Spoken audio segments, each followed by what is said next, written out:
Hello and welcome to Autistically Bright. In the last video, I said I would share with you things we noticed in my son's development which caused us to worry endlessly. I want you to bear in mind that they may not indicate autism in your own child's case. It could be a case of a developmental language delay for your child, or it could be other forms of learning disabilities, or it could be nothing at all. Also, bear in mind that every person that is autistic is an individual and therefore different from the next person. Just like Dr. Stephen Shaw said, if you have met one person with autism, you have met one person with autism. These things that we noticed were consistent in pattern.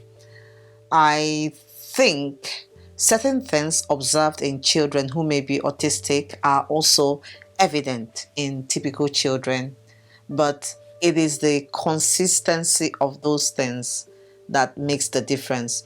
This is my own thinking. This is just my own thinking.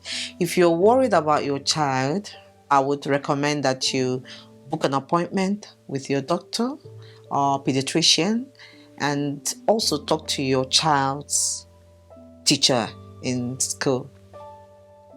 Please bear in mind that what I say here is based on my own personal experience and should not take the place of a consultation with a qualified autism professional or health professional.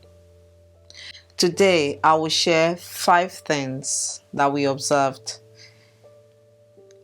and in the next video, I will share what we did at home at that time to support him. He's 12 years old now, so I'm talking about what happened then. The first thing we noticed was that he did not respond to his name. He would just continue with what he was doing and would not even bother to stop or look up. If you called his name, he wouldn't respond. At a point, my husband and I thought he had a problem with his hearing, but we soon discarded this line of thinking because if there was the smallest of sounds, he would turn towards it. He would pick it up like that. He was and still is very sensitive to sounds. So why he was not responding to his name baffled us. Also, we thought that he probably didn't like his name. Maybe we should change it. Yes, we considered it as well. Please note that in some children who are autistic, this is not always the case. But this was our own case. The next thing we noticed was that he did not share his interest with me or his daddy by pointing or in any way we could easily tell. He could be on his own playing for a long time, except if I invited myself into that activity, either by sitting there or by copying what he was doing. Then when I started doing it, he would notice me and allow me share his interest. He would come over to me. The next red flag was that he did not play with his toys the way they were supposed to be played with. He preferred banging them. He banged his toy cars, or he would just look at the wheels and spin them for a long time. He looked at objects in parts, not as a whole. He would see the toilet seat as circles or ovals and the cistern as squares. It really baffled me. The fourth thing we noticed was no eye contact. He would not look in your eyes. I worried so much about it. I shouldn't have bothered. I shouldn't, but what did I know about autism? When I started researching on autism, I found out that it was not even necessary at all to worry about it.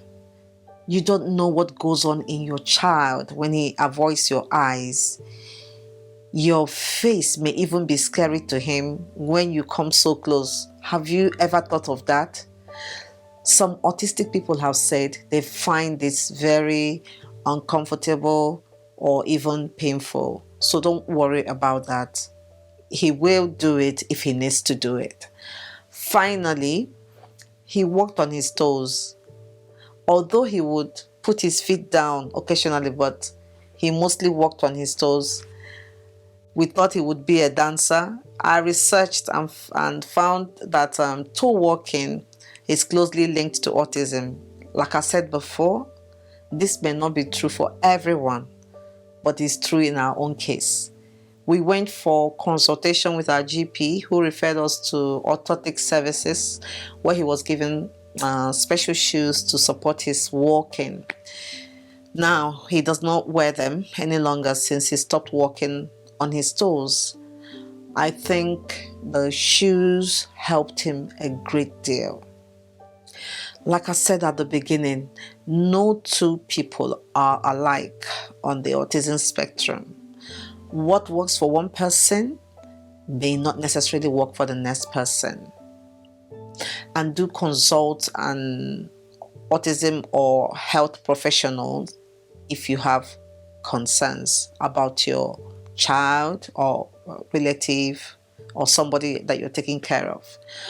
I will stop here for today. Please click on the like button if you like this video, share and subscribe if you haven't done so.